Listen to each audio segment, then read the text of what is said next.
যদি রহস্যময় ভূতের গল্প শুনতে আপনাদের ভালো লাগে তাহলে আমাদের চ্যানেলটি এখনই সাবস্ক্রাইব করুন। রাতের অন্ধকারে শহর থেকে কিছু লোক আসে আব্দুর রহিমের বাড়িতে সেই ভয়ঙ্কর জিনের ঘটনা শুনতে।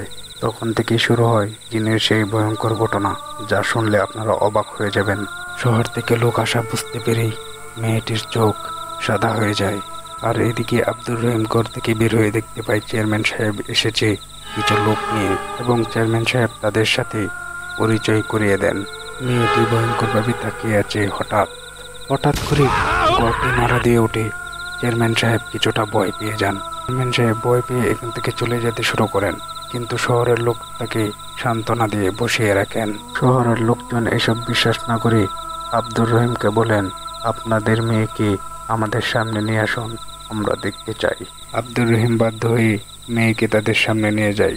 মেয়েটিকে সামনে আনতেই চারদিক কেমন নিস্তব্ধ হয়ে যায়। তাদের এসব কাণ্ড দেখে অদৃশ্য সেই জিনটির বিরক্ত হতে শুরু করেন। আর এদিকে আব্দুর রহিমের স্ত্রীকে ভয়ঙ্কর সেই অদৃশ্য জিনটি বিরক্ত হয়ে একটি ধাক্কা দিয়ে ফেলে দেয়। তখন থেকে শুরু হয় ভয়ঙ্কর সব ঘটনা। আর এদিকে মেয়েটি একটি মাটির পাত্র নিয়ে সব কিছু এলোমেলো করতে শুরু করে দেয়।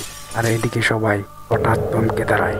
আব্দুর রহিম যখন মেয়েটির পাশে গিয়ে দাঁড়ায়, তখন মেয়েটি রেগে মেগে একটি ধাক্কা দিয়ে ফেলে দেয় আব্দুর রহিমকে।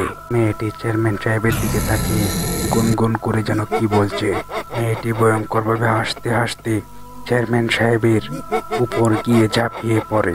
আর এদিকে চেয়ারম্যান সাহেব আতঙ্কে মাটিতে লুটিয়ে পড়ে। মেয়েটি চেয়ারম্যান সাহেবকে টেনে হিচড়ে ওই ভয়ঙ্কর পুকুর পাড়ে নিয়ে যায়। সেখানে গিয়ে চেয়ারম্যান সাহেবকে পানির নিচে ডুবিয়ে ধরে রাখেন। আর এদিকে চেয়ারম্যান সাহেবের স্ত্রী চেয়ারম্যান সাহেবকে ফোন দিতে লাগলো। ফোন দিতে মাত্রই ফোনটিতে বেজে উঠছে পবিত্র সেই কোরআনের আয়াত। চারদিকে নিস্তব্ধ হয়ে যায়। চেয়ারম্যান সাহেব আর মেয়েটি পানিতে অজ্ঞান হয়ে যায়।